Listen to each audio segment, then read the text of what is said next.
कैसे हैं छात्राएं? आज का हमारा पाठ पर्यावरण प्रदूषण पर निबंध, एनवायरनमेंट पोल्यूशन ऐसे। हमारा पर्यावरण जीवित और निर्जीव दोनों चीज़ों से बना है। जीवित चीज़ों में जानवर, पौधे और अन्य सूक्ष्म जीव शामिल हैं, जबकि हवा, पानी, मिट्टी, धूप आदि पर्यावरण के गैर जीवित घटकों का निर्माण करते हैं। जो हमारा यह पर्यावरण प्रदूषण यह निबंध द्वितीय वर्ष चौथा सेमेस्टर छात्राओं के लिए है। जबकि हमारे परिवेश में किसी भी तरह की जो विषाक्तता को लंबे समय तक जोड़ा जाता है तो यह पर्यावरण प्रदूषण की ओर जाता है। कुछ प्रमुख प्रकार के मतलब मुख्य प्रदूषण वायु, जल, मिट्टी, शोर, प्रकाश और परमाणु प्रदूषण है। उद्योगों, घर की चिमनियों, वाहनों और ईंधन से निकलने वाले धुएं से वायु प्रदूषण होता है।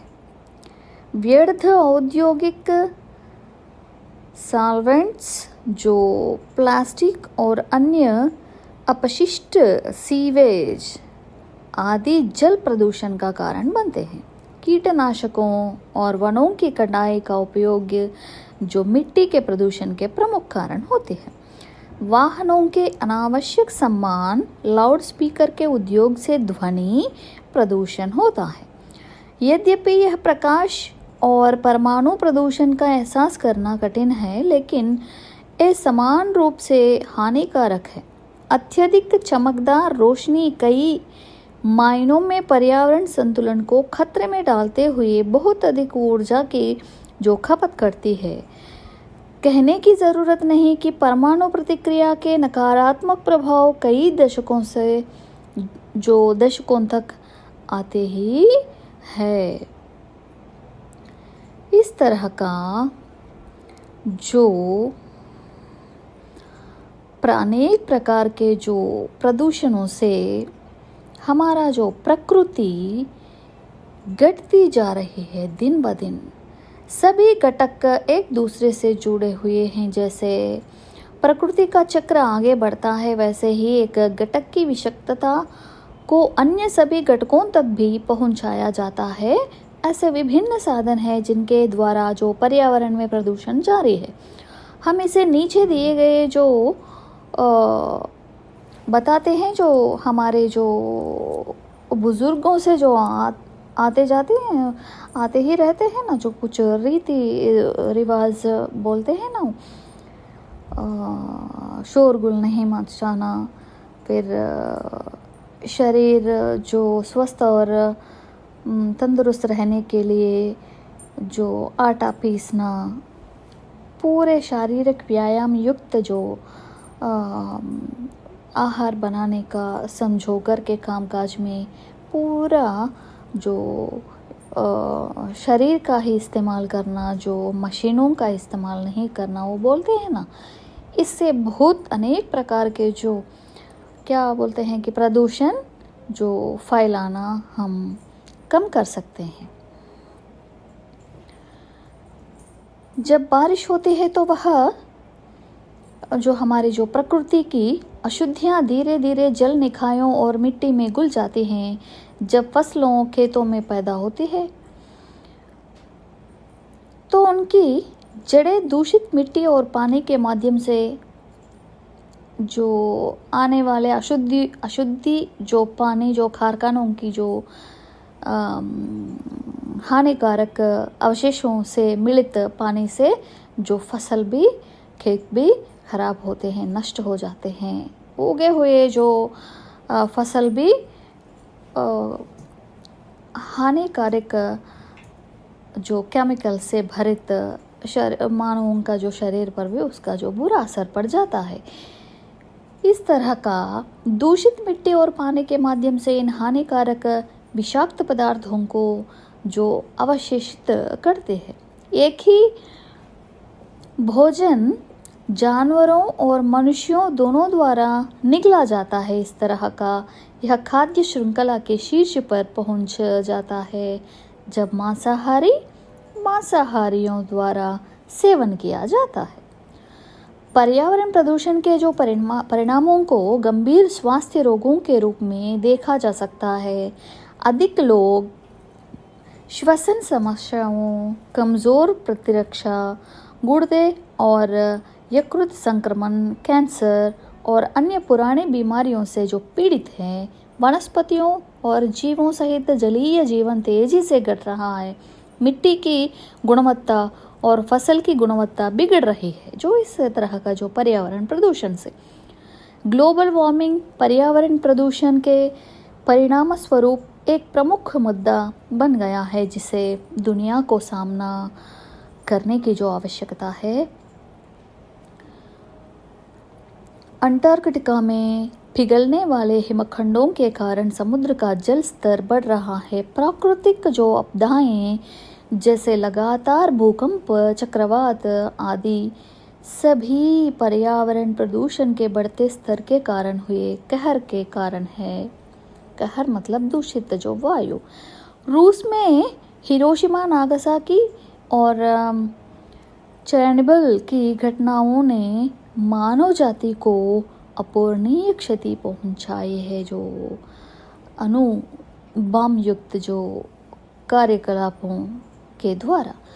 इन अपवादों के जवाब में दुनिया के विभिन्न देशों द्वारा हर संभव उपाय किया जा रहा है। पर्यावरण प्रदूषण के जो खतरों और हमारे ग्रह की रक्षा आवश्यकता के बारे में लोगों को शिक्षित करने के लिए अधिक जागरूकता कार्यक्रम आयोजित किया जा रहा है जो जिनके ग्रीनर तरीके लोकप्रिय हो रहे हैं। ऊर्जा कुशल बल्ब, पर्यावरण के अनुकूल वाहन, सौर और पवन ऊर्जा का उपयोग, इस तरह का अनेक प्रकार के जो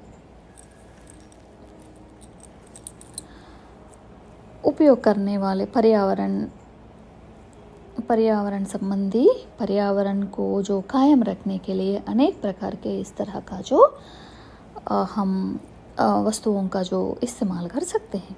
सरकारें अधिक पेड़ लगाने, प्लास्टिक उत्पादों को खत्म करने, प्राकृतिक कचरे के जो बेहतर पुनर्चक्रण और कीटनाशकों के कम से कम उपयोग पर जोर दे रहे हैं। इस तरह की जो जैविक जीवन शैली ने हमें कई पौधों और जानवरों की प्रजातियों को धरती से एक जीवित और स्वास्थ्य जगह बनाने के लिए विलुप्त होने से बचाने में मदद की है।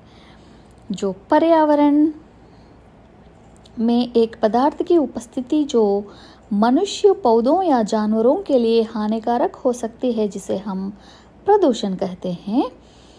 इस घटना को पर्यावरण प्रदूषण कहा जाता है। पर्यावरण प्रदूषण सबसे अधिक चर्चा में से एक है जिस पर शोध किया गया है और साथ ही आज के युग में हम सभी द्वारा इसे अनदेखा किया जाता है। मगर ऐसा नहीं करना, पर्यावरण को हमेशा कायम रखना पड़ता है। पर्यावरण जो प्रदूषण के अनेक प्रकार के कारण होते हैं। पर्यावरण प्रदूषण को आमतौर पर वायु प्रदूषण का संदर्भ माना जाता है। हालांकि यह एक सामान्य शब्द है जिसका उपयोग हवा, मिट्टी और पानी के साथ साथ प्रदूषण के अन्य रूपों जैसे गर्मी, प्रकाश, रेडियोधर्मी सामग्री और शोर के कारण होने वाले प्रदूषण को संदर्भित करने के लिए किया जाता है। जो पर्यावरण प्रदूषण के कारण, प्रत्येक प्रकार के पर्यावरण प्रदूषण के स्रोतों का अपना सेट है जिनमें से कुछ को आसानी से पहचाना जा सकता है जबकि कुछ प्रदूषण के प्रत्यक्ष स्रोत नहीं हो सकते हैं, हालांकि वे सामना ट्रिगर कर सकते हैं। उदाहरण के लिए क्या है कि औद्योगिक कचरा, विभिन्न उद्योगों से उत्पन्न अपशिष्ट जल, वायु और मुद्रा प्रदूषण का एक प्रमुख कारण है। उद्योगों से निकलने उद्योगों मतलब जो पारिश्रमिक जो कारखानों से निकलने वाला रासायनिक कचरा पानी को इस हद तक दूषित कर देता है कि ऐसे उदाहरण सामने आ गए हैं कि दुनिया के कुछ क्षेत्रों में लोग जो क्या करते हैं कि जो आसपास दूषित पानी की उपस्थिति के कारण विशिष्ट बीमारियों से पीड़ित हो जाते हैं। इसके अलावा जो उद्योगों से निकलने वाले गंधक, नाइट्रोजन और कार्बन जैसे धुएं या हानिकारक गैसों हवा के साथ मिलकर उसे दूषित कर देती है जो हवा को। वाहनों का उपयोग बड़े पैमाने पर हो गया है और पिछले एक दशक में बड़े पैमाने पर विकास हुआ है। यद्यपि वाहनों के उपयोग ने हमें बड़े पैमाने पर लाभ पहुंचाया है, हम उस बात से सहमत करते हैं, मगर वाहनों के जो उत्सर्जन से वायु प्रदूषण में भारी वृद्धि हुई है। वास्तव में दुनिया के कई शहरों को विषम और यहाँ तक कि रणनीतियों को चाक करने के लिए मजबूर किया गया है। जो लॉकडाउन के पीरियड में पूरे वातावरण साफ सुथरा हो गया है, फिर ज़रा सा भी जो वायु, जल और भूमि में प्रदूषण 50% से जो कम हो गया है, इसका मतलब होता है कि भीड़ भाड़ कम होना, जो वाहनों का चलना, कारखानों में जो धुआं कम हो गया है, बुरे जो रासायनिक वायु समझो या जल में जो मिलने वाले विषय को समझो, पूरा कम हो गया है। इसलिए पशु पक्षी, जो जल जीव, मानव सहित अनेक प्रकार के प्राणी जो स्वच्छ वायु को ले रहे हैं, इसका क्या बोलते हैं हम, कोरोना वायरस से जो फैले गए जो भय के कारण इस तरह का लॉकडाउन में जो रह रहे हैं ना, इस तरह से रहने के कारण पूरा प्रदूषण घट चुका है, वातावरण में संतुलन आ गया है। इसलिए वातावरण समतौल्य रहने पर इस जो क्या बोलते हैं, गर्मी में भी बारिश हो रहे हैं अच्छी तरह का, समझो। इस तरह का सब लोग अपने अपने जो हद में रहने से इस तरह का जो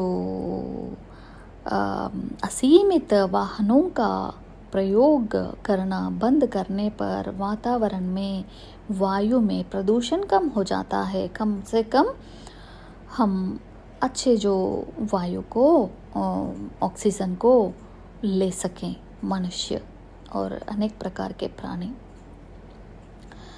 जहां वाहन विषम या सम दिनों पर अपने जो पंजीकरण संख्या के आधार पर ऐसे शहरों में बढ़ते वायु प्रदूषण को रोकने के लिए जो सब लोग मन में दृढ़ निश्चय लेने चाहिए।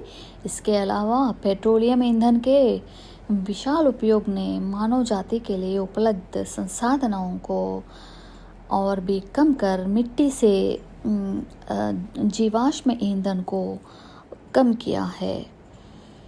कृषि अपशिष्ट लगातार बढ़ती जनसंख्या के कारण कृषि उत्पादों की मांग कई गुना बढ़ गई है।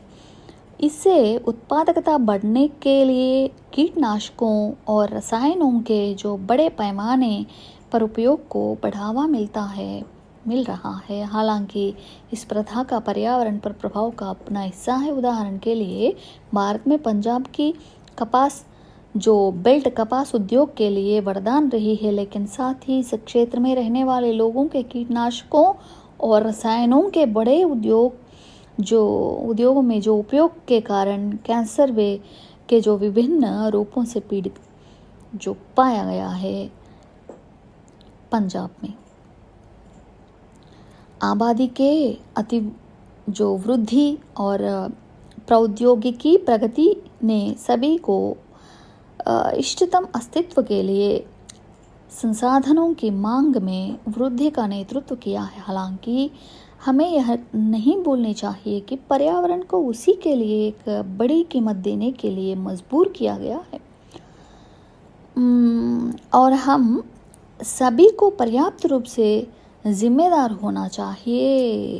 एक भी परे नहीं है पर्यावरण के जो प्रदूषण से जो साइड में रहने के लिए। आबादी के अतिवृद्धि और प्रौद्योगिकी प्रगति ने सभी को इष्टतम अस्तित्व के लिए संसाधनों की मांग में वृद्धि के नेतृत्व किया। हालांकि हमें यह नहीं भूलना चाहिए कि पर्यावरण को उसी के लिए एक बड़ी कीमत देने के लिए मजबूर किया गया है और हम सभी को पर्याप्त रूप से जिम्मेदार होना चाहिए ताकि हमारे बढ़ते पर्यावरण प्रदूषण पर अंकुश लगाया जा सके। अन्यथा भविष्य के लिए मुश्किल हो सकता है। पीढ़ियों तक भी इस ग्रह पर जीवित रहते हैं। सौर ऊर्जा, पवन ऊर्जा और क्या है कि अन्य पारिस्थितिक जो रूप से सुरक्षित प्रौद्योगिकों के उपयोग जैसे बेहतर तरीके निश्चित रूप से एक स्वस्थ और प्रदूषण मुक्त वातावरण में रहने के लिए एक विकल्प माना जा सकता है। इसलिए सभी लोग कृषि प्रधान विषयों में भी रासायनिक पदार्थों का जो उपयोग करना कम करें। इस तरह का जो पशुओं से और पशुओं की जो विसर्जक पदार्थों से बनाए गए ऊर्जा शक्ति को उपयोग करके जो खाद्य पदार्थों का फसलों का उत्पादन किए तो मानव कल्याण होगा और प्रकृति भी अच्छी तरह जीवित रहेगी मानव के जीवन पर्यंत। इसलिए प्रकृति की रक्षा करने से प्रकृति हमारी रक्षा करेगी। प्रकृति रक्षितो रक्षितः। जय हिंद।